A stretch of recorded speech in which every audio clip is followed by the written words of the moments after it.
So one of the funnest things that I get to do with clients is to explore and unpack what's getting in their way. We certainly clarify where it is that they are. We will clarify where is it that they're wanting to go. And the primary place that we spend a lot of time is really exploring, well, what's getting in their way?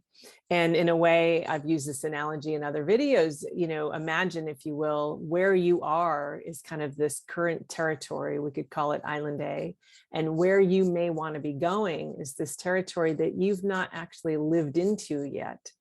So it's a vision, and it's pulling you, or it's calling you, or it's a desire.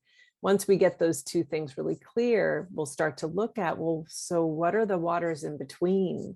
Those waters in between can be choppy, they can be rocky, they can be smooth sailing. And so we're really ultimately looking at what's working and what's not working, what's getting in the way, and what's a way that that in my own leadership and in my own way of being is fundamentally supportive and helpful.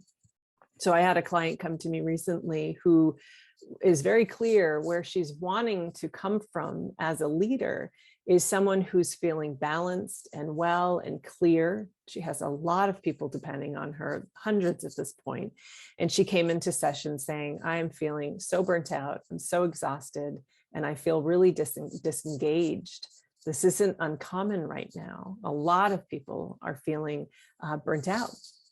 So we started to really unpack, okay, so what's getting in the way? And I always think of this as kind of, the two of us metaphorically sitting at a table together, and she's just putting everything on the table. And I'm a second set of eyes in her world, her thinking partner, as her coach. And as we're exploring this, I started to see, wow, there's very little no in her language. Everything was yes. And I said yes to this, and I was doing this. And so we started to really look at, is her yes and no out of balance? And for her, she immediately saw, yeah, it is out of balance, and it's a tendency of mine. My habit is to say yes. My concern is that I'm worried people will think I'm not a team player. People will think I'm not pulling my weight. So we really slowed that down. We really got to unpack it. I won't go into the details of what she saw for herself. However, what I will say is that if we pull back and look at these kind of, I call these data points, where we are, where we want to go, what gets in the way. Generally speaking, we all have things that get in our way.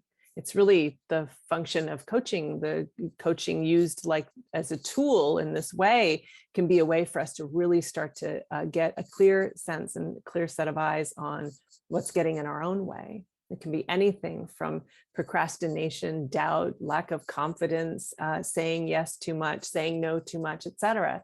We'll all have our own brand and our own version. So I'll leave you with this, just a very fundamental question.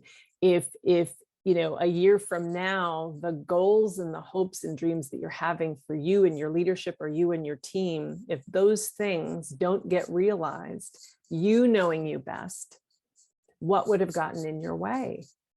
And that's a very functional, empowering question. And it's incredibly actionable, because once we get clear on what's getting in our way, then we can do something about it. So after thousands of conversations with executives from all over the planet, pharmaceutical manufacturing to finance, aerospace engineer to large media companies, I've come to learn a few things about this journey we call leadership. So I hope these distinctions and these questions are helpful to you. Please leave a comment below. I'd love to hear what comes forward for you. And until then, keep up all the inspiring work that you do.